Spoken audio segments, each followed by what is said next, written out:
Boa noite, Andréia. Boa noite aos amigos do São Francisco.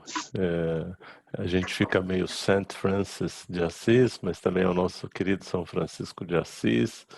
Essa pessoa tão ilustre, né? Tão iluminada. Francisco de Assis inspira a qualquer um. Este que nos fez perceber o quanto os animais são nossos irmãos e o quanto eles estão muito mais próximos do que a gente imagina. Obrigado, André. Obrigado, Tico. Adoro esse povo de Perth, né? Tive o prazer de ter estado com vocês e conhecê-los em Sunshine. E obrigado sempre pelo caloroso convite. E bom dia para as pessoas que estão no Brasil, né? Vocês estão tendo a oportunidade de saber que a gente já está no futuro e vocês têm no mínimo aí de 10 a 13 horas de vida. Então fiquem tranquilos, se o mundo acabar, a gente avisa vocês, tá bom? Fiquem tranquilos. Bom, queridos, a Andrea, numa outra. Tudo isso começou, e eu acho que é importante dizer de onde isso começa. Isso começou num outro convite que eu não consigo me lembrar mais a data, mas o povo de Perth tinha me convidado para a gente ter uma conversa. E aí o Tico vem e faz uma provocação para mim. Ele diz assim, mas escuta, quer dizer que dá para falar de política mesmo? E dá para falar em paz? Eu disse, claro que dá para falar, é evidente que dá. E vamos fazer isso. Mal sabia o Tico que depois disso, né, eu não sei para quem que ele andou ligando, ele deve ter pegado o telefone vermelho e saiu ligando, que aí não parou de chover de convite para as pessoas, mas você precisa falar de política, as pessoas estão brigando, as pessoas estão se divorciando, pelo amor de Deus, ajuda a gente. E eu quero parabenizar porque o São Francisco de Assis, esta casa, ela é a primeira que permite que isso seja aberto ao público em geral, né? Porque as pessoas com medo de quem ia entrar, o que aconteceu, eu dizia, não, podem confiar, seria muito bom que a gente tivesse alguém controverso, porque a gente teria a possibilidade de, na prática, mostrar como é que é possível usar a comunicação pacífica dentro da possibilidade de falar de qualquer assunto. Então, vamos lá. A gente tem 3 temas que socialmente a gente diz que são proibitivos. Diz que a gente não pode discutir religião, dizem que a gente não pode discutir futebol e dizem que a gente não pode discutir política.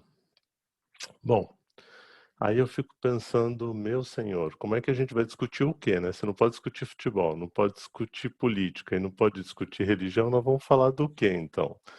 Não tenho do que falar. Então, o meu convite é que a gente consiga discutir com muita excelência. Então, eu quero começar com vocês trazendo uma informação que é importante. A palavra política, do grego, que é impossível ler as letras em grego, mas que quer dizer políticos, com K, significa algo relacionado com grupos sociais que entregam a polis. É algo que tem a ver com organização, direção e administração. Então, é, é importante a gente começar com essa definição para a gente entender que a gente é um ser político, né? Então, essa casa, por exemplo, que está em Perth, ela tem uma política para que ela possa funcionar, né? E dentro dessa política tem os responsáveis e que muitas vezes eles discordam sobre o jeito de gerir esta casa, né? O Gold Coast Spirit Center também ele tem uma gestão e tem política para poder tocar. Assim, essa é a área bendita, e a gente começa a dizer, mas quanto maior é pior, né? Depende, porque quando a gente vai atender as casas, a gente acha que quanto é maior é pior, e às vezes a gente vê verdadeiras guerras em casas que têm 20 frequentadores, por exemplo, por semana, e aí você vê que as pessoas estão se guerreando. Por quê? Então, se a gente não entender por quê, a gente vai continuar dizendo que é proibitivo. Eu vou aproveitar e vou começar fazendo de um jeito diferente. Então, eu vou aproveitar que eu estou vendo o meu amigo lá, Sérgio Vieira, com a camisa do Corinthians. Então, nós vamos começar falando disso, né? Ele já pôs a mão aqui, porque ele está feliz com o Corinthians dele. E a Andrea já deu sinal aqui, né? Então nós já vamos começar a disputar isso. Sérgio, eu vou fazer uma pergunta para você, meu querido, e eu vou pedir para você me responder na medida do possível. Eu sei que você é um amante do Corinthians, não é verdade? Sim, verdade. É verdade. Sérgio, deixa eu perguntar uma coisa para você. Mas eu sei Hum, também que você é um amante do futebol. Eu também sei que você é um amante do futebol, não é verdade? Sim, Você gosta taticamente do futebol, você gosta da beleza do um bom espetáculo, jogo, né? do bom É, jogo. sempre tá vendo um bom jogo, né? A Isso, qualidade, né? isso. Sérgio, deixa eu te perguntar uma coisa. Imagine que o Palmeiras, taticamente, está jogando um jogo fantástico do ponto de vista tático. Você diria que belo futebol este time está jogando? E você diria, poxa, estou aqui vibrando por eles porque eles estão jogando um futebol incrível. Você faria isso? Olha, eu veria a parte técnica, acharia um bom jogo, assistiria com muito prazer, mas com aquela vontadinha que eles perdessem. Oh, Mas assim, mas claro, um bom jogo a gente tem que realmente saber que a técnica do jogador, né, que ali na hora, no momento, está sendo um excelente jogo e é uma boa apresentação, né? Independente da rivalidade Corinthians e Palmeiras, eu acho que é assim, a gente tem que realmente mesmo curtir o, o momento, né? O jogo, não exato, não o time, né? Então é exato, isso que eu acho que leva você a ter uma visão diferente da rivalidade de torcidas, né? exato. E aí, Sérgio, você conseguiria dizer, eu sou corintiano, mas genuinamente, verdadeiramente, consigo reconhecer que o Palmeiras está fazendo um jogo espetacular. Você Sim, sim, consegue dizer claro. isso? É Oh, com isso. certeza. Não só o Palmeiras, como qualquer outro time que estiver jogando muito bem, taticamente bem, está lá, né, com bons jogadores. A gente tem um carinho pelo futebol, né? Você sabe que o brasileiro aqui, né, tem essa paixão pelo futebol. Então a gente Exato. vê um bom jogo, às vezes até fala, pô, esse cara podia estar jogando no meu time e tudo, mas acho que o espírito é esse, né? Você vê o bom futebol, né? Exato. Obrigado, viu, Sérgio, pela sua colaboração. Ama, Eu conheço o Sérgio, eu não esperaria coisa muito diferente dele. O Sérgio, a gente poderia se referir nesse agora, nesse momento, é um homem politicamente preparado. Ele é preparado politicamente porque, apesar dele ter um profundo amor e uma profunda admiração pelo Sport Clube Corinthians Paulista, ele respeita e admira o adversário, aquele que é adverso ao time dele, ele respeita porque ele reconhece que aquele time, que é o Palmeiras, que culturalmente e socialmente ensinaram que a gente deve odiar, se você for corintiano, você deve odiar o palmeirense, e se você é palmeirense, você deve odiar o corintiano. Então, culturalmente, isso gera uma guerra para a gente. O que o Sérgio está fazendo é uma profunda reflexão de dizer. E é legal, gente, vocês perceberam que ele em nenhum momento ele diz assim: ah, vou torcer para o Palmeiras. Ele diz assim: olha, ele reconhece o aspecto de dizer, dá uma invejinha de ver que eles estão jogando bem, porque eu queria que meu time estivesse jogando bem. Mas eu preciso reconhecer de que de fato eles estão jogando muito bem. Por isso que isto, quando a gente tiver, todos nós, neste planeta, neste país chamado Brasil, por exemplo, que é onde a gente quer focar um pouco, e a gente tiver preparado para discutir nesse nível que o Sérgio propôs, eu garanto para vocês que a humanidade está salva. Eu garanto para vocês. Por quê? O que aconteceu com a gente é que a gente perdeu a habilidade de falar sobre qualquer tema e a gente começou a entender que discussão significa briga e não significa. Olha, eu vou aqui provar para vocês de novo que está aqui na minha colinha. Vamos lá. De novo eu vou trazer aqui para vocês o significado da palavra, para ninguém ficar na dúvida e dizer que eu estou vendo. Exame minucioso de um assunto, levantando-se os prós e os contras. debate em que cada participante defende pontos de vistas opostos.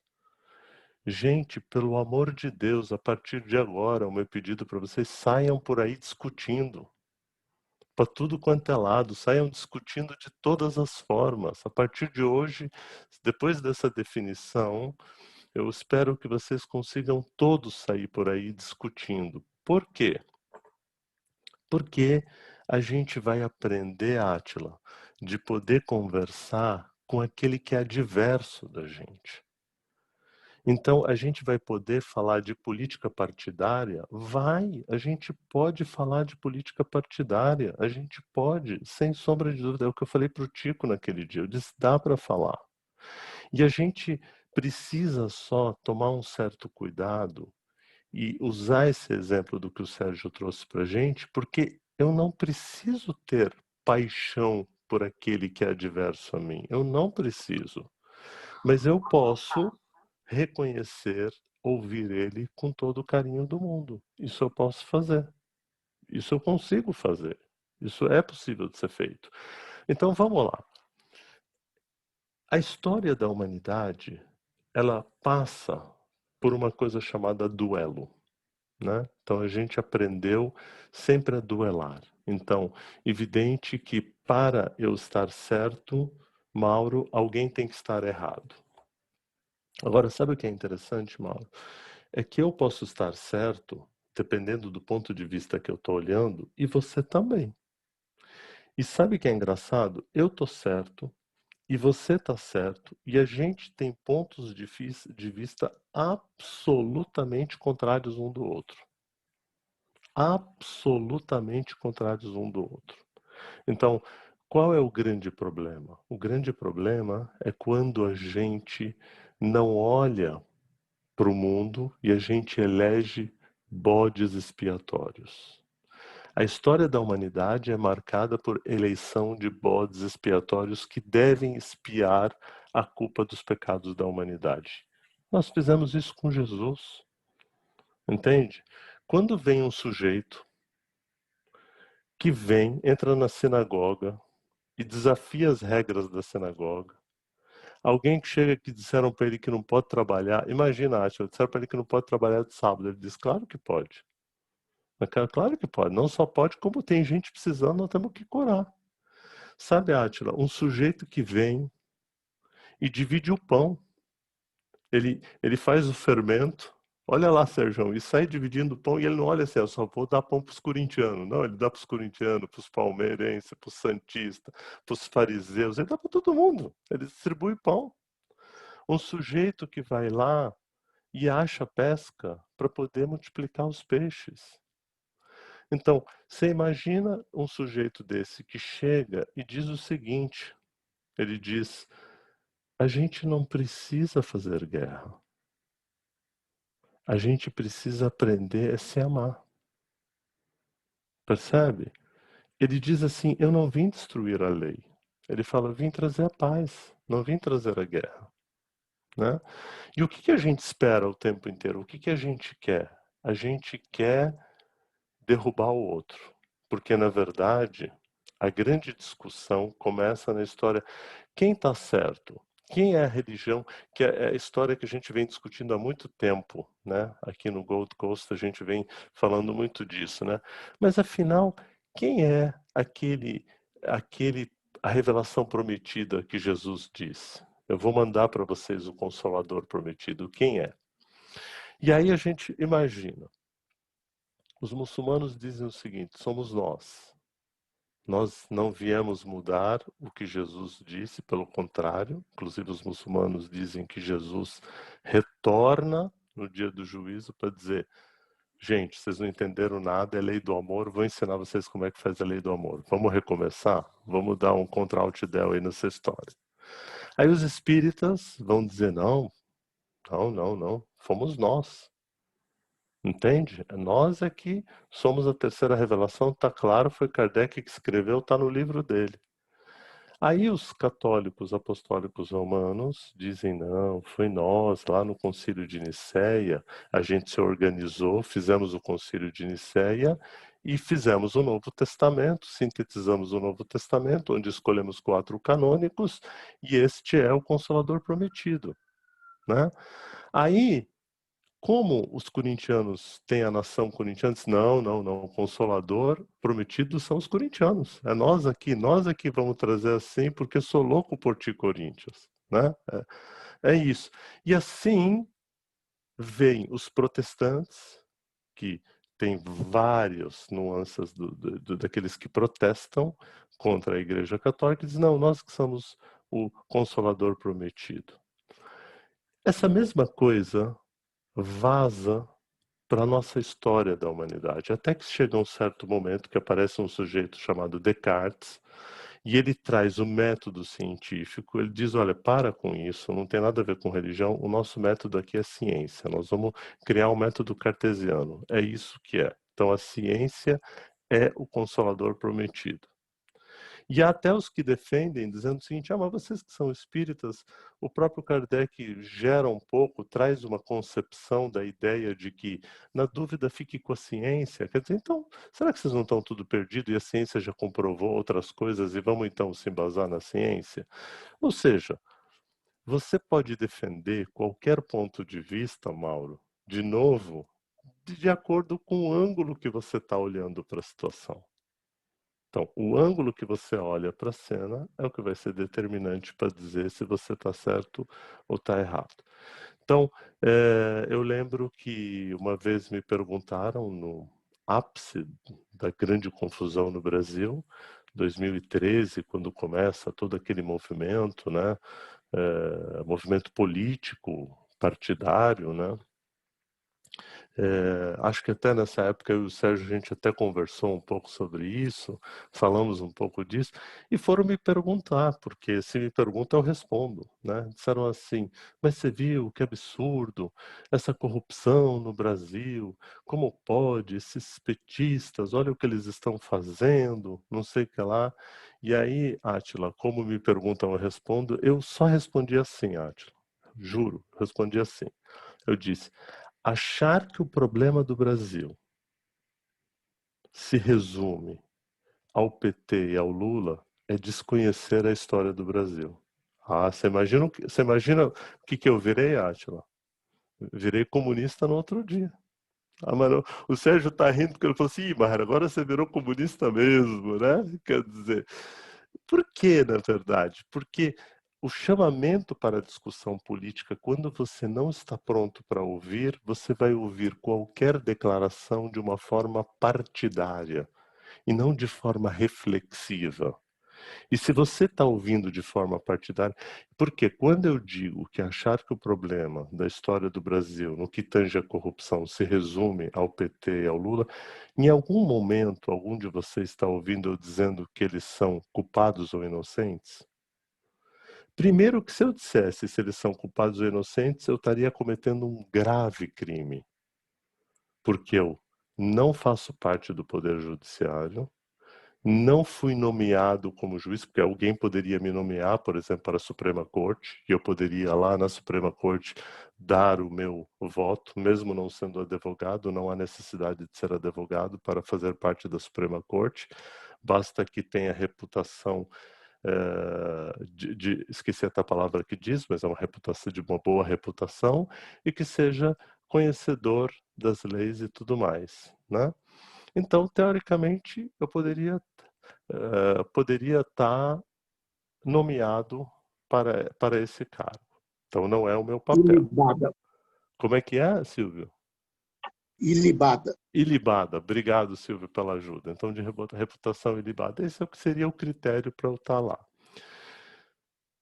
O problema é que a gente, ao eleger o Lula, ao eleger o Fernando Collor de Mello, vamos voltar um pouco do tempo ao invés de a gente elegeu o Fernando, porque até lembram quem era o nosso bode expiatório há pouco tempo atrás? Fernando Collor de Mello. Depois era o Fernando Henrique que nos traiu porque ele aprovou a reeleição e não era para ter feito a reeleição, e aí também não sei o que, tem um monte de gente que ficou magoado com o Fernando Henrique. Depois o bode expiatório virou Lula, depois a Dilma. E por quê? Porque, na verdade, a gente ainda, desde a época daquele que eu citei, que foi crucificado e que nós provavelmente deveríamos estar crucificando ele, né? Desde aquela época dele, a gente tem que eleger alguém para ser crucificado e a gente, desde aquela época, está esperando o Messias. Mas não é que a gente elegeu o Messias. A gente conseguiu eleger o Jair Messias Bolsonaro, que é o Messias prometido. A gente conseguiu eleger, né? E claro que daqui a pouco a gente vai eleger ele como também o bode expiatório, porque a história da humanidade é marcada por eleger bodes expiatórios, né? Então, o bode expiatório vai ser os evangélicos. A gente já teve um momento em que a gente elegeu os judeus como bodes expiatórios. Faz pouco tempo, a gente foi condescendente com o extermínio do povo judeu. E não é engraçado que um dos povos que pela segunda vez saiu em defesa do povo judeu foi justamente os islâmicos, que salvaram eles da primeira cruzada? Por isso que a gente tem que estudar a história para entender, e salvaram eles da cruzada, né, porque eles eram vistos como aqueles que mataram Jesus, aqueles que traíram Jesus. E depois, ao longo da história, a gente foi elegendo bodes expiatórios, né?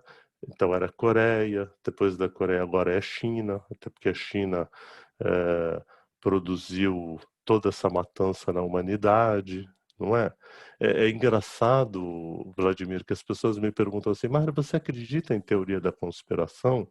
Eu digo assim, não, eu não acredito em teoria da conspiração. A humanidade conspira uma contra a outra desde que ela existe. A gente não tem uma teoria de conspiração. Na verdade, a gente conspira uns contra os outros desde que a humanidade existe. Então, a gente conspirou contra Jesus, a gente conspirou a favor do profeta Muhammad, a gente conspirou separando os muçulmanos em sunitas e xiitas, separando os cristãos em católicos, em protestantes, em aqueles que seguem Lutero, entende? E aí, em 2020, estamos aqui diante das eleições municipais no Brasil e diante das eleições presidenciais nos Estados Unidos. Aí a gente para assistir os debates. E aí a gente olha e fala assim, Senhor, o que tu queres de mim? É isso que a gente tem que dizer, Senhor, o que eu tenho que fazer? Qual é o posicionamento que eu vou ter? Eu acho que só tem um posicionamento a ser tomado. Amai-vos uns aos outros. Eu acho que para quem se sentiu traído, eu acho que eu fiz um estudo muito aprofundado para entender por que é que as pessoas se ofendem tanto com as esperanças. Então, por que algumas pessoas amaram o Fernando Collor de Mello, o caçador de Marajás? Por que as pessoas, de repente, passaram a odiá-lo? Por que as pessoas, de repente, estavam amando o Lula e, de repente, passaram a odiar o Lula? Porque, como a gente espera o Messias, o Salvador, então a gente deposita no humano aquilo que é quase divino. E, gente, essa conta não fecha, não vai dar certo.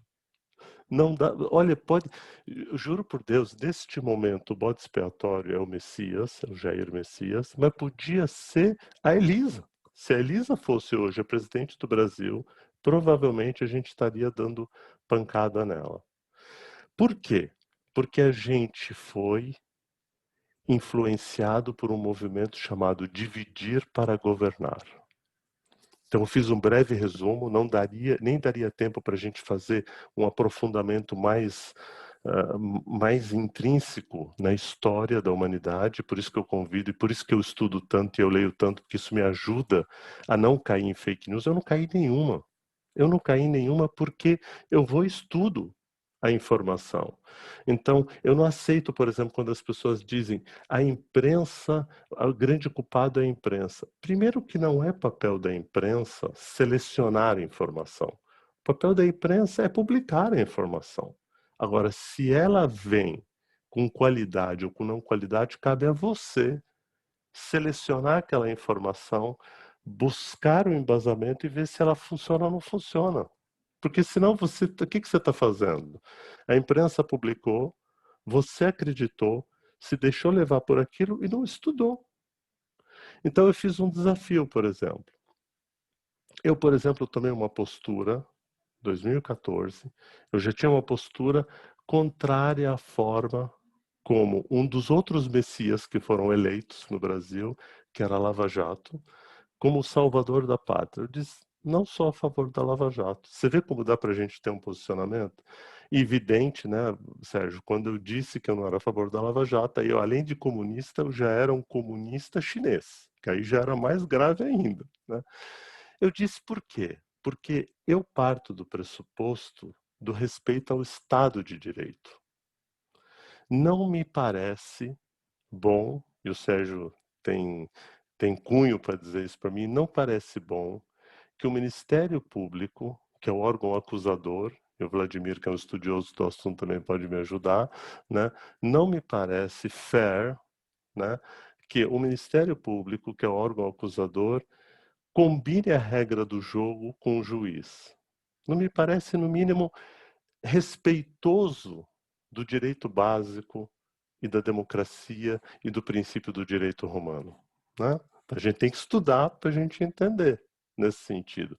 Ah, mas qual é a discussão que se fez, Marcos? A discussão que se fez foi assim: ah, mas vamos pensar o seguinte, se é para pegar alguém que não é do bem, vale a pena.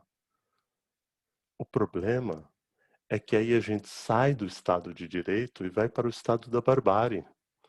Então eu começo a achar que pode qualquer coisa. E aí amanhã eu olho para o Silvio e digo assim, rapaz, eu não sei não, eu tô achando o Silvio muito fundamentalista. Eu acho que eu vou fazer uma premiação, vou combinar com o juiz a regra do jogo aqui e vamos tirar o Silvio de circulação. Está resolvido. É mais ou menos, e eu estou dizendo isso porque por anos eu fui árbitro de futebol e para mim era fundamental que eu não queria saber nem quem tinha cartão amarelo e não queria, eu fazia questão de não saber quem que estava pendurado, eu me desconectava daquele jogo para poder justamente ser o mais neutro possível, mesmo eu tendo as minhas preferências.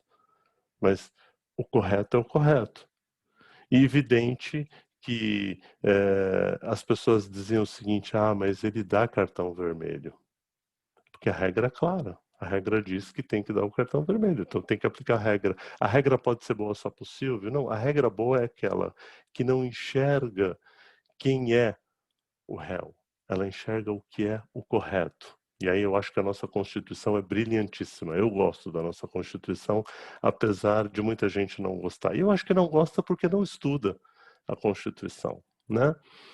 Por que eu estou falando tudo isso? Então, passou o seu tempo e não é uma questão de, eu sou a favor ou sou contra. Você pode ser. Então a Elisa fala, Maher, olha, na minha leitura, a Lava Jato, que foi de Curitiba, a 13ª Vara de Curitiba, ela tem um trabalho que, no meu ponto de vista, é bom. Aí, eu e ela temos uma grande oportunidade de aprendizagem, um com o outro, da gente sentar, Elisa, e discutir isso. Sabe onde que a coisa fica terrível? Quando eu vou lá no Facebook e digo assim, direitista, extrema-direita, eu não sei se é petralha, se é coxinha, eu não sei muito bem, nem faço muita questão de aprender esses termos e não me interessa mesmo, porque tudo que tipifica pessoas, para mim, não tem valor. Pessoas são dignas e merecedoras de respeito. Apelidos, nomenclaturas não me representam, então eu não guardo isso, né? Haja vista que temas verticais, eu trabalho com temas verticais, temas complexos, então as pessoas me perguntam, ele é hétero, ele é homo? Eu digo, não, ele faz parte da sexualidade humana. Então, eu não vou entrar lá no Facebook e vou escrever direitista. Pelo contrário, eu vou dizer, ontem eu tive a oportunidade, Walter, de conversar com a Elisa e nós pudemos discutir sobre a Lava Jato. E ao término da nossa discussão, nós não concordamos. No entanto, ela trouxe interessantes pontos a serem refletidos. Ponto 1, ponto 2, ponto 3. E eu contra-argumentei com o ponto 5, ponto 7 com o ponto 9. E não conseguimos chegar a um consenso. Aí em seguida, embaixo, entra o Vladimir, ele diz, adorei a conversa de vocês. Eu, particularmente, me familiarizo mais com a Elisa, porque eu acho que o ponto 1, ele tem um embasamento que é assim, assim, assim. Aí o Sérgio entra e fala, eu já, Vladimir, discordo de você. Porque o ponto 1, para mim, ele fala disso, daquilo e mais daquilo. E olha, gente, olha a Andréia, olha a Lê, olha a Mário, que alegria seria a gente poder discutir esse tempo. E aí a gente não precisa concordar. A gente teria uma grande possibilidade de estar falando de política. A gente pode falar, inclusive, do jeito que o Sérgio falou. O Sérgio falou do Corinthians, mas ele podia dizer assim, eu, Maher, eu, Sérgio, eu, Vânia, tenho apreço pelo Partido Liberal. Nem sei mais se tem mais o Partido Liberal, já não tem mais, mas enfim. Eu sou a favor, eu tenho apreço pelo PT. Eu tenho apreço pelo PSL, pelo PSTU, não tem nenhum problema. E nós podemos ainda sentar juntos e dialogar e conversar com toda a liberdade do mundo. O grande problema entre eu e a Elisa é quando eu quero que o meu ponto de vista seja engolido por ela. É aí que começa a guerra, Andréia. A guerra começa quando eu acho que o certo é o que eu penso. Entende? Aí tem gente que diz, não, Maher, mas você precisa tomar cuidado com o que você está falando. Porque então uma pessoa que é a favor de coisas, de qualquer coisa a gente deve respeitar? Vamos lá. Então, se a gente for aqui e a gente entender que tudo é permitido, e aliás, esse é um cara também político, que era um estudioso do assunto, né, chamado Paulo de Tarso, Saul. Pouca gente sabe que ele fazia política na sinagoga, ele era bom nisso, inclusive, era um doutor da lei, era um estudioso da lei. Ele dizia assim, olha, tudo, Vladimir, tudo me é lícito. Tudo, Vladimir, tudo. Mas nem tudo que é lícito me convém. Então, é lícito uma pessoa, eu preciso romper com uma pessoa só porque ela gosta do Partido dos Trabalhadores? Evidente que não. Evidente que não. Eu preciso romper com uma pessoa só porque a pessoa escolheu votar no Bolsonaro? Evidente que não. Eu preciso romper com uma pessoa só porque ela resolveu votar no Barack Obama? Evidente que não.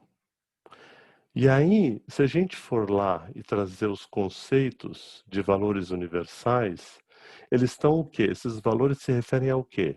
Liberdade, justiça, generosidade, amor, paz, solidariedade, honestidade, que em geral estes valores, tem mais alguns, não preciso ficar falando um monte, estão perante todas as condições culturais. É engraçado que quando as pessoas me falam assim, mas qual é a sua religião? Eu digo, mas tem que ter uma? A pergunta que eu faço assim, tem que ter uma? Não, mas tem que saber qual é a sua religião. Aí eu digo, rapaz, mas complicado isso, porque eu acho que eu gosto de São Paulo. Mas não é que eu gosto de São João também? E André, eu gosto de São Francisco também. Aliás, eu gosto bastante de São Francisco, mas eu também gosto de São Sebastião. Então, como eu gosto de São Sebastião, lá no São Francisco de Assis eu não posso, porque eu sou devoto de São Sebastião. Mas, gente, que loucura é essa que a gente fez? Então, prestem atenção que o dividir para governar pode matar a gente. A gente precisa aprender a discutir, a gente precisa aprender a conversar, ter várias versões. Toda vez que a gente está numa reunião, seja aí no Francisco de Assis, se a gente tem uma reunião e todo mundo está concordando o tempo todo, é hora de a gente parar e dizer que tem alguma coisa errada. Porque não é possível que seres humanos diferentes concordam com tudo o tempo todo. Mas o que está acontecendo? Não, mas peraí, não. Vamos fazer um exame, vamos checar. Então, por exemplo, se alguém de nós odiou por algum momento o Trump, ou odiou Átila, ou odiou Elisa, está errado. Eu tenho o sagrado direito de odiar a atitude do Átila, inclusive. Eu posso odiar a atitude dele, mas nunca ele. Nunca. Não é de vez em quando, é nunca. Toda vez que a Andréia fala comigo neste tom, eu fico ofendido. Mas eu adoro a Andréia. Mas este tom, eu fico ofendido.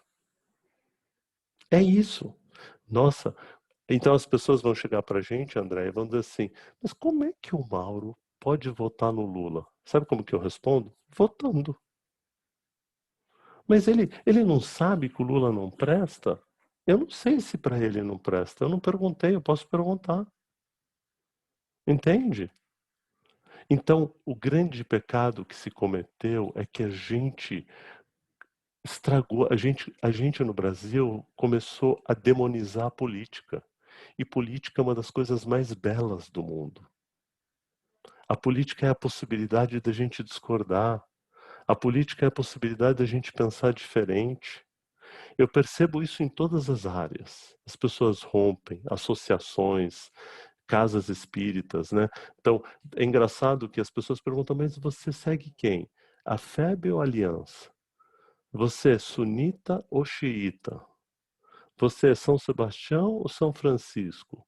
Eu digo, rapaz, mas que confusão que vocês fazem, eu sou tudo isso aí. Eu sou FEB, sou Aliança, eu sou corintiano, mas também gosto quando o Palmeiras joga bem, entendeu? Sou rapaz, o santista de Neymar, daquele tempo, que delícia. E o Santos, no momento mais bonito que estava, tinha o Santo André, que jogava um futebol incrível. Era o único que fazia frente para o Santos. Olha que coisa boa, né? Então, a gente tem que aprender a cantar de que a festa, tem festa no gueto. Pode vir mesmo, pode chegar. Tem gente de toda cor, tem raça de toda fé. A gente tem que parar com essa mania de dizer este é branco, esse é negro. É evidente que a gente ainda faz descrição das minorias porque elas são mesmo, elas sofrem discriminação. André brilhantemente hoje começou falando do quê? Dos aborígenas, os donos da casa. Não é, André? Eles são os donos da casa, nos receberam a todos, a um preço da própria vida. Então a gente não pode olhar para os indígenas e desconsiderá-los. Eles são os donos da terra. Ah, mas eles hoje não fazem nada. Eu não sei se para eles, talvez eles olhem para a gente e dizem que gente doida, né? Que trabalha o tempo inteiro, trabalha, ainda briga, ainda guerreia. E é por isso que eu sou muito repetitivo nessa história, mas é porque é interessante. Eu demorei muito para entender por que eles cantavam na aldeia, numa das aldeias que eu visitei, eles cantavam assim, pé em Deus e fé na taba. Porque o Deus que foi colonizar eles arrebentou eles. Só porque Deus de amor é esse que chega matando eles, que chega arrebentando eles, convertendo eles à força, né? Não fazia sentido. Eles vão, então vamos confiar na Taba aqui, a nossa Taba, vamos confiar na nossa comunidade nesse sentido. Então, dá para discutir política? Dá. E eu quero aproveitar esses últimos 15 minutos para abrir para vocês discutirem comigo política. Inclusive, vocês podem ser os mais agressivos, vocês podem reproduzir violências sofridas comigo para mostrar para vocês como que a gente pode ser pacífico com tudo isso. Pronto, a palavra agora é com vocês. Obrigado, Maher, pela exposição, pelas reflexões. Só queria aproveitar também para lembrar a todos que essa exposição está sendo gravada e que o link depois vai ser disponibilizado para maior divulgação. Queria também agradecer ao Ricardo, que sempre opera aí o Zoom com maestria, possibilitando esses encontros online. E deixar aberto, então, para perguntas. Se alguém tiver preferência em colocar as perguntas no Zoom e eu posso ler para o Maher também, fiquem à vontade. Do contrário, podemos, de uma forma natural, ter essa conversa aí de pergunta e resposta com o Maher. Fiquem à vontade.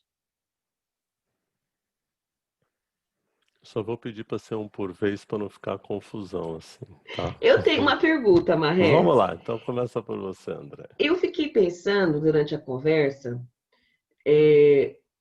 sobre os sentimentos que surgem dentro de mim, bastante inferiorizados, quando, ao discutir algo, perceber que o meu ponto não está sendo levado à frente, principalmente em temas, né, como política, que isso gera um desconforto, que isso gera realmente uma ânsia. Então, eu queria que você falasse um pouco como educar os sentimentos usando a comunicação pacífica, não só com o outro, mas comigo mesma. Excelente pergunta, Andréia, muito boa, porque assim, a base da comunicação pacífica é identificar sentimento. Só que, Andréia, a gente não foi educado para sentir. A gente só foi educado para falar. Inclusive, a gente nem foi educado para escutar. Então, a gente precisa identificar qual é o sentimento, porque sentimentos são sentimentos. Então, diante da colocação do Átila, eu senti raiva. Então, quando eu sinto raiva, eu preciso dizer qual é a necessidade básica minha que não foi atendida, que fez com que, diante da fala do Átila, eu me senti raivoso.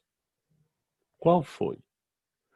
Então, eu tenho necessidade básica de ser escutado, de ser ouvido.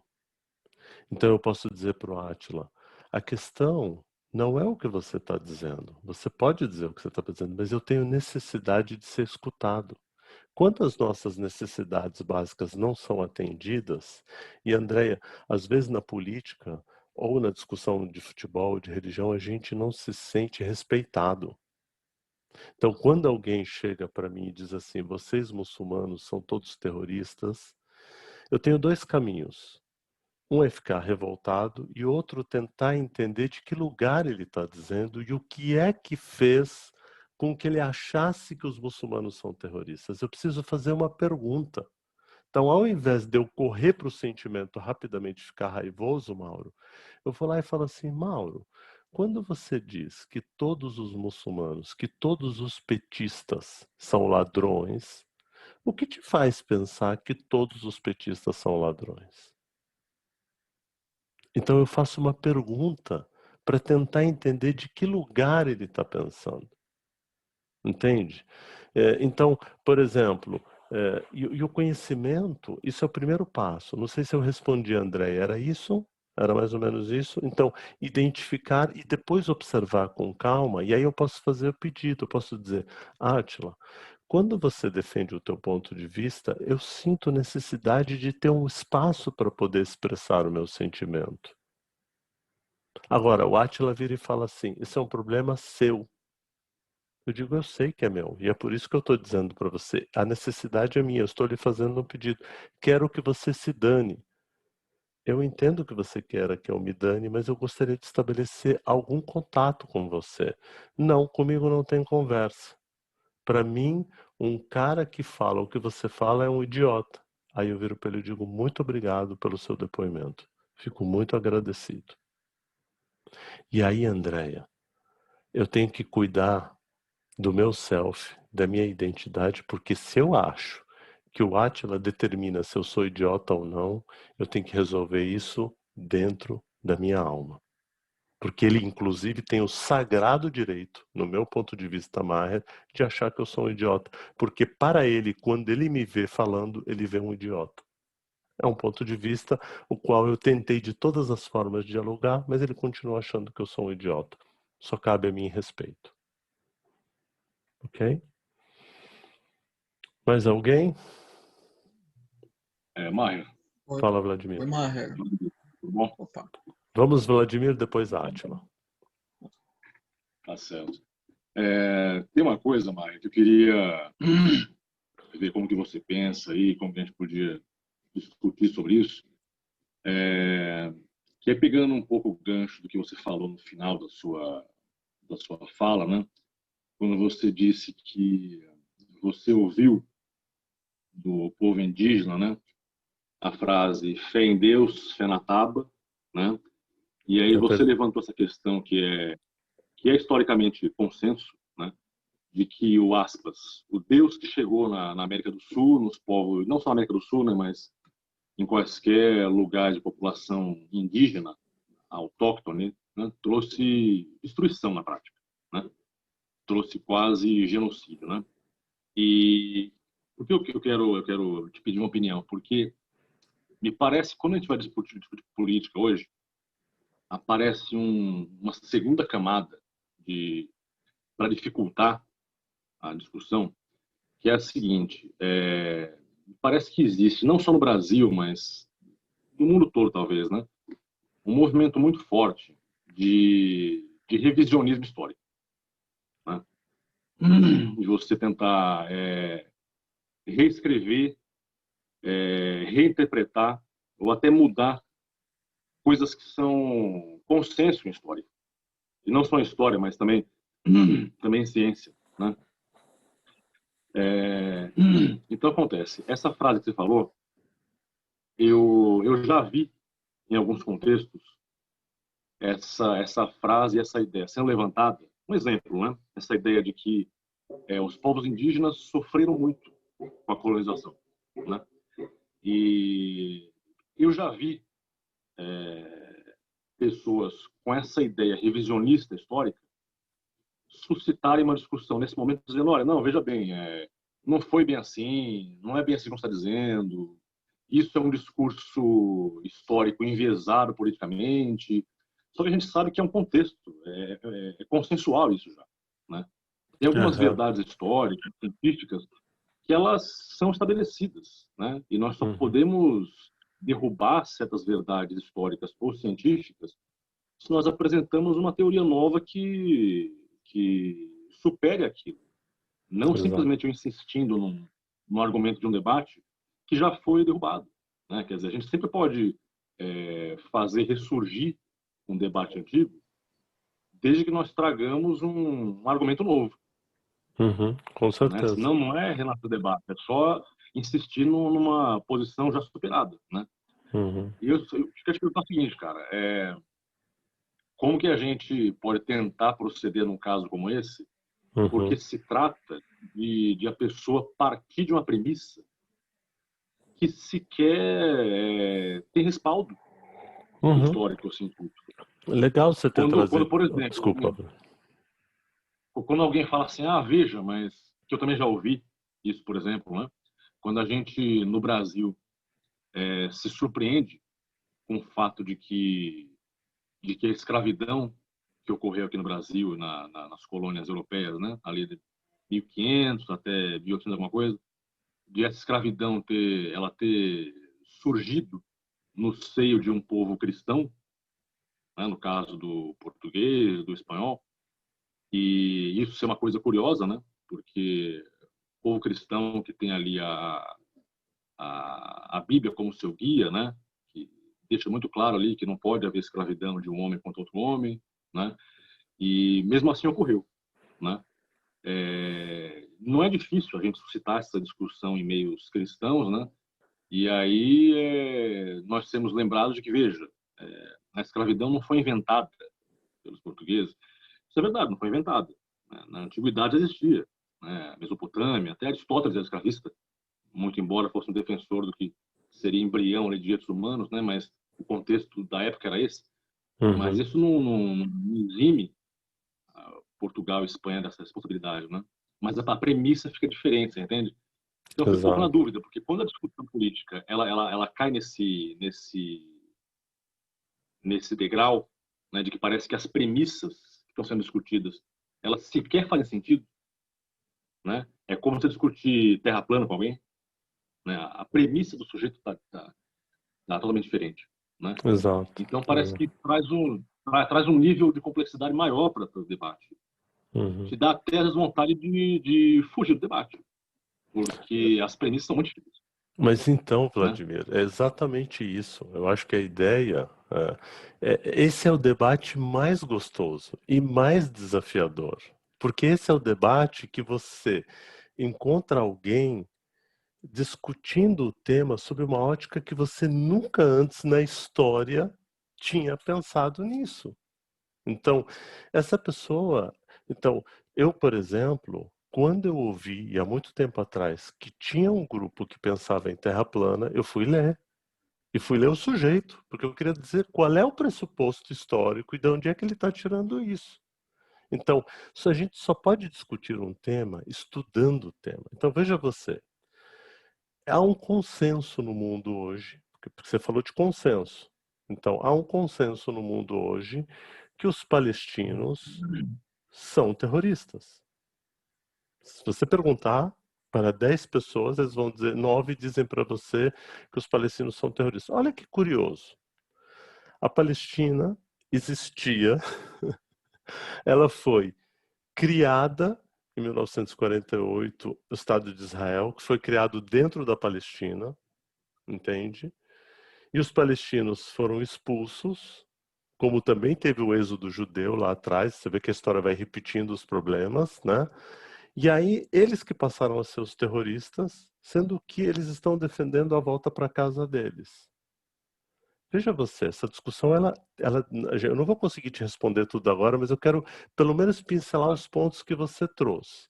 Então, é possível discutir com um terraplanista? É, porque você vai discutir com ele qual é o seu pressuposto histórico sobre a Terra redonda e qual é o teu embasamento para poder defender a Terra redonda.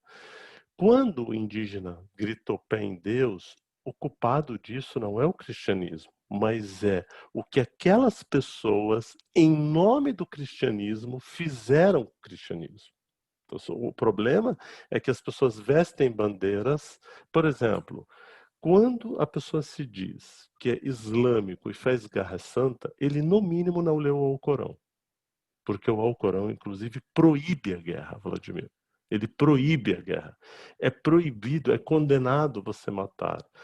Mas eles pegam o conceito da guerra santa, a não ser que a guerra santa seja evocada pela presença do próprio Deus. Quer dizer, Deus teria que vir, mostrar que ele existe e dizer, estamos agora prontos para fazer a guerra santa. Quer dizer, porque quando se escreveu esse texto ditado pelo anjo Gabriel para o profeta Muhammad, a ideia era trazer uma coisa assim, olha, é tão abominável que ela só seria aceita se o próprio Deus viesse, que a clemência, que a misericórdia, que a generosidade, que a bondade propusesse uma atrocidade dessa. Ou seja, não existe. E, no entanto, as pessoas fazem a leitura que elas querem. Como é que a gente vai aprender? A gente vai ter que aprender, Vladimir, ao que o povo em Ruanda fez. Eu tenho enorme prazer de ter bebido um pouco daquela água, porque a ideia é você pegar a pessoa que te matou e matou sua família e você sentar e conversar para entender o que é que te levou a matar minha família. Quando a gente tiver abertura para entender o que é bem-aventurados os mansos e pacíficos, o dia que a gente aprender o bem-aventurados os pacíficos, a gente vai entender que, por mais absurda que a ideia que o outro traz me pareça, ele tem o sagrado direito de emitir a opinião e eu tenho o sagrado direito de contestá-la até a morte. Né? É a história de eu, de fato, não que... Vladimir, eu posso não concordar com nenhuma das palavras que você diz, nenhuma. Mas eu tenho que defender até a morte o teu direito de dizê-las, porque isso é democracia. Isso é a possibilidade. A democracia é tão bonita que ela permite que as pessoas façam manifestação questionando a democracia. Mas ela não permite que você a derrube. Mas ela permite que você questione ela. Então, eu acho que a sua pergunta é muito inteligente, porque tem gente que diz assim, não teve, desculpa, não teve escravidão. Por exemplo, o islamismo abomina a escravidão. E, no entanto, a gente vê alguns países do Golfo construindo lindos palácios, escravizando paquistaneses, indianos. Ah, mas é uma escravidão que a história... que é aquela história da ditadura, que é a discussão da uberização, né? Quer dizer, o sujeito faz R$3.200 por mês, paga 2.200 de aluguel do carro e sobra 400, mas ele está ganhando 3.200. Entende? Mas tem gente que acha que isso é bom. A gente tem que contestar. Como é que contesta isso? Por exemplo, o Brasil, antes da pandemia, tinha 28 milhões de pessoas, isso não sou eu, IBGE, sempre tudo que eu vou falar tem fonte, se depois alguém ficar com dúvida da fonte, me pergunta, me escreve no privado e eu dou qual é a fonte que eu pesquisei, porque isso é mania da gente falar, tem um estudo, qual é o estudo? Onde está? Em qual revista? Quantos revisaram? Precisa tomar esse cuidado. Então, 28 milhões, Vladimir, de brasileiros vivem com menos do que R$70 por mês. Então, quando alguém diz que não tem escravidão, eu faço a seguinte proposta. Eu gosto da discussão, eu digo, vamos fazer um teste, eu e você. A minha família e a sua família vai viver com R$70 por um mês. Sérgio, eu já fiz esse teste. Com uma semana já estava passando fome. Com uma semana eu já estava passando fome. E eu não quis testar mais, porque a minha cota de fome nessa encarnação já está bom. Já passei muita. Não preciso mais.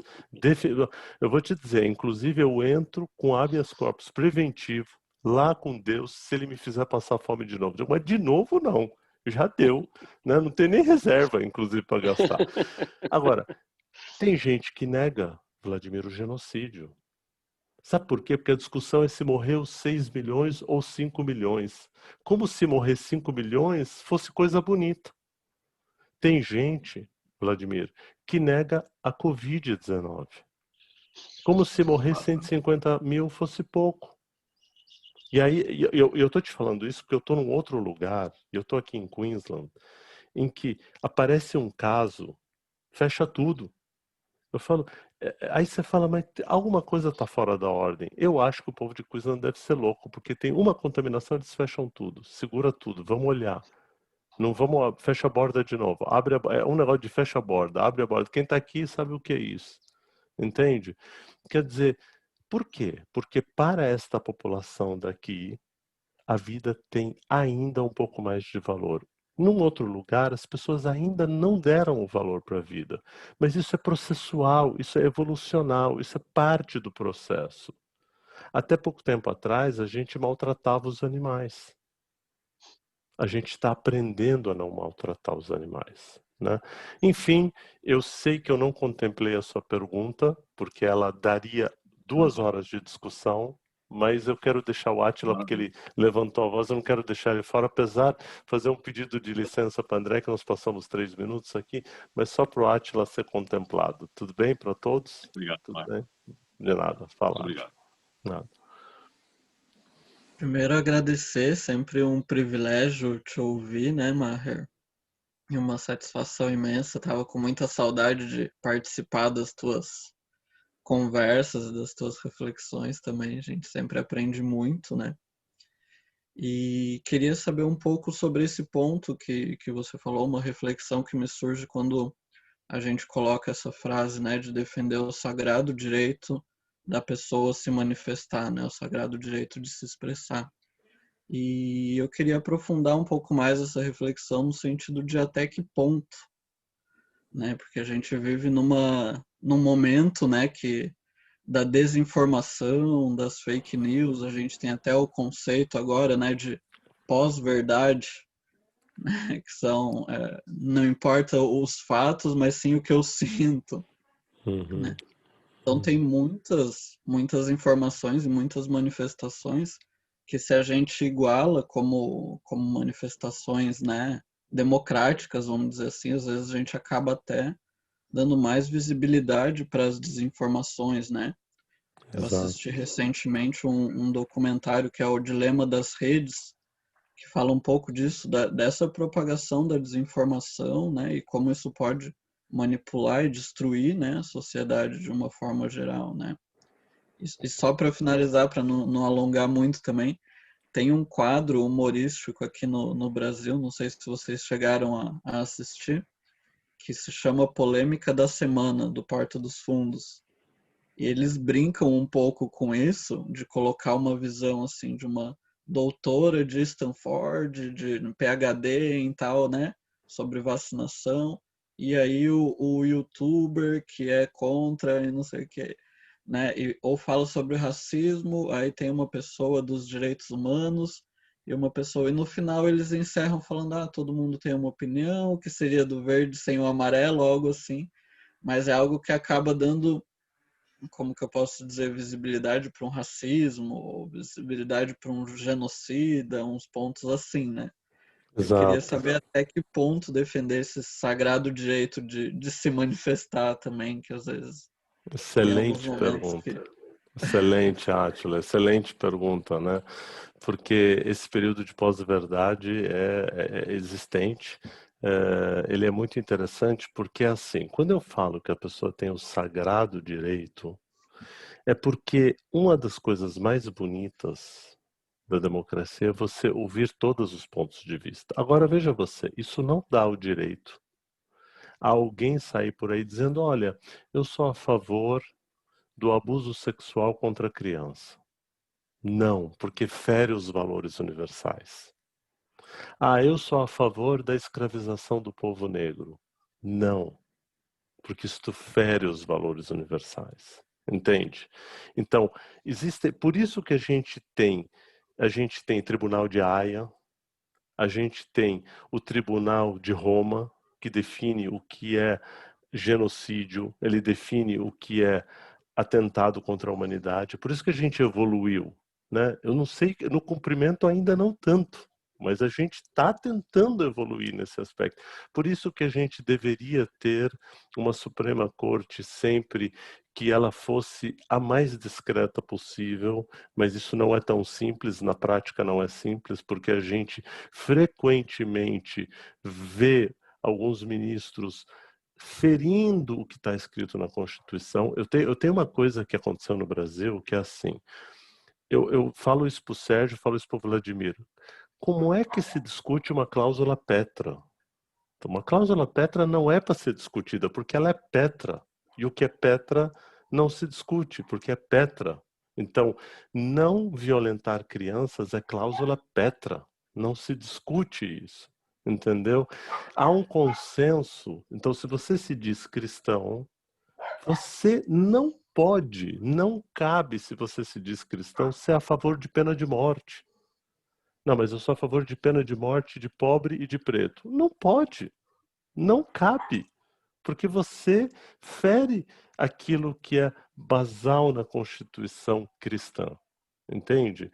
Então, agora, ouvir essa pessoa significa o quê? Significa que a gente vai aplaudir? Significa que essas pessoas, e você assistiu um documentário importante e que eu já vinha apontando para muitas pessoas, e diz assim, quando você está consultando, André, o Facebook, o Instagram, quando você, ou o YouTube, ele vai te levando pelo algoritmo a só pesquisar aqueles sites. Ele não te possibilita pesquisar outras coisas. Então, quando você está pesquisando, você tem que colocar esquerda, direita, extrema-direita, terraplanista, porque se você não pesquisar tudo e não ler tudo, qual é o risco que você cai, Átila? Você cai no risco de tomar a mentira como verdade. Eu gosto muito de religiões, e você sabe disso, e eu gosto muito da ideia do Kardec de que é melhor mesmo duvidar o tempo todo, como um cientista. Ele faz o convite, é melhor no mínimo negar 9, 10, 12. Eu já aumentei, já dei uma inflação aqui das vezes que ele falou, uma verdade do que aceitar uma mentira. É melhor você negar, porque o risco de aceitar uma mentira é você propagar a ideia mentirosa. Então, como é que se faz para questionar a mentira? É buscar evidência, é buscar o dado histórico. Aquilo que o Vladimir falou, vamos no dado histórico, vamos ler vários historiadores, vamos ver qual é a história. Então, por exemplo, como é que começou? Então tem um monte de gente que fala assim, não, mas a guerra da Palestina com Israel é uma guerra religiosa. Não é verdade. E aí eu vou mostrando para a pessoa isso. Agora, eu mostrei, eu disse, ela continua dizendo, eu acho que deve fazer exploração sexual da criança. Aí cabe a gente apelar à lei. Cabe a gente se posicionar de uma forma pacífica contra um posicionamento violento. Você sabe que eu escolhi trabalhar com vitimizadores sexuais, aqueles que são abominados pela sociedade. E hoje, domingo, vou dar uma aula sobre isso numa universidade salesiana, que traz a possibilidade da gente discutir a questão do abuso sexual. E hoje, chegando a quase 50 mil vitimizadores sexuais atendidos, a gente tem 100% de recuperação deles.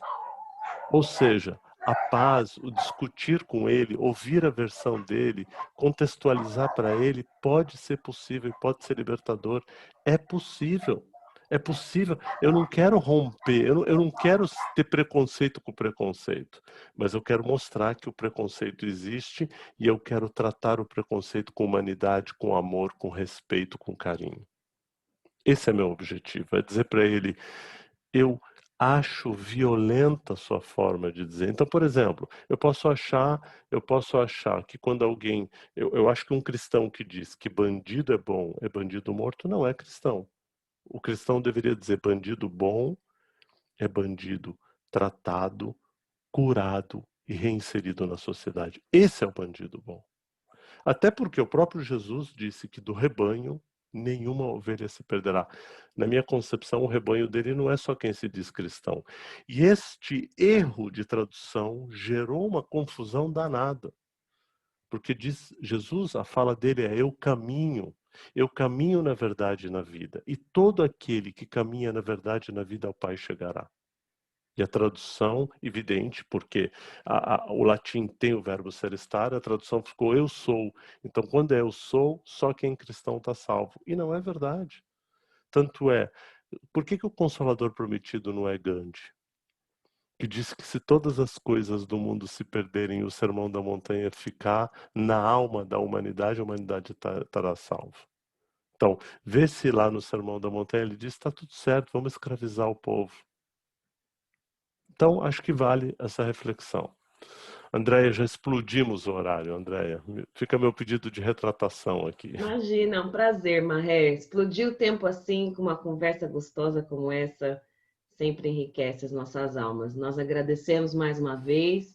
E se você não se importa, gostaríamos de deixar o pedido aí para que você finalize, faça a sua oração final, agradecendo a todos que participaram pelas conversas, pelas discussões, e mais uma vez a todos aqueles que nos acompanham do pessoal de São Francis aqui de Perth. Fiquem todos com Deus. Obrigada, Maher. Obrigado, eu quero agradecer a Elizabeth Maio, que está nos mostrou São Francisco de Assis lá, né? Essa diversidade da religiosidade, né? Que delícia a gente poder estar aqui, muçulmanos, católicos, protestantes, espíritas, seja de qualquer ramo, de qualquer lugar. Eu quero imensamente agradecer a vocês. Todos sabem que está aberto o canal, caso queiram fazer perguntas que não foram contempladas aqui, podem mandar as perguntas ou para a Andréia, e ela retransmite as perguntas para mim, será um prazer enorme. Eu adoro política, adoro discussão, adoro conversa e adoro principalmente aqueles que pensam diferente de mim, porque eles são a eterna fonte do meu crescimento. As pessoas que pensam diferente, elas me ajudam a sair do quadrado, né? Quando eu olhei para a violência e eu disse, ela não é a resposta, e quando eu sofri a violência como palestino, eu disse, esse caminho não vai dar certo. Então, eu espero que todos vocês saiam daqui hoje discutindo muito, que vocês vão lá no Facebook e discutam muito, e dizendo assim, eu penso diferente, eu penso de uma forma diferente, gostaria de ter um espaço para poder abrir o meu ponto de vista. Tá bom, queridos? E eu quero agradecer a todos vocês, pedindo a Deus, o clemente, a Deus o misericordioso, a Deus o generoso, a Deus o bondoso, que Ele possa abençoar a cada um de nós, que Ele possa nos trazer luz, que Ele possa nos ajudar a entender que somos todos irmãos. Ele possa entender que, apesar de eu odiar a atitude de um político, ele também é meu irmão. Apesar de eu odiar a atitude do Fernandinho Beiramar, ele também é meu irmão. Apesar de eu odiar a atitude de qualquer pessoa, ele também é meu irmão. E que eu e todos nós aqui presentes possamos cada vez mais ajudar as pessoas a perseverar no bem, e que sejamos corintianos ou palmeirenses, sejamos de esquerda ou de direita, somos todos filhos do mesmo Pai, independente da fé que a gente professa. A única fé que vai imperar um dia na Terra será o amor. A nomenclatura é uma bobagem que a gente criou pelo nosso egocentrismo, pelo nosso partidarismo e pela insistente ideia de achar que somente a gente tem razão. Então, o dia que a gente aprender o amor como a possibilidade de respeitar o outro e, Átila, respeitar os valores universais, aí a humanidade está salva. Gratidão a todos pela paciência e tenham um excelente fim de semana para quem já está aqui quase chegando no fim de semana. Amanhã é sexta-feira aqui, né? Em New Safoio já é sexta, inclusive, e para vocês uma excelente quinta. E, por favor, discutam com amor, discutam com coisa boa para a gente poder continuar. E obrigado a todos vocês, Tico, Andréia, e todos vocês, eu devo ter perdido o nome de alguém, pelo convite, e a todos que estiveram aqui com a gente. E obrigado, Beth, por nos mostrar São Francisco de Assis, essa figura maravilhosa. Gratidão.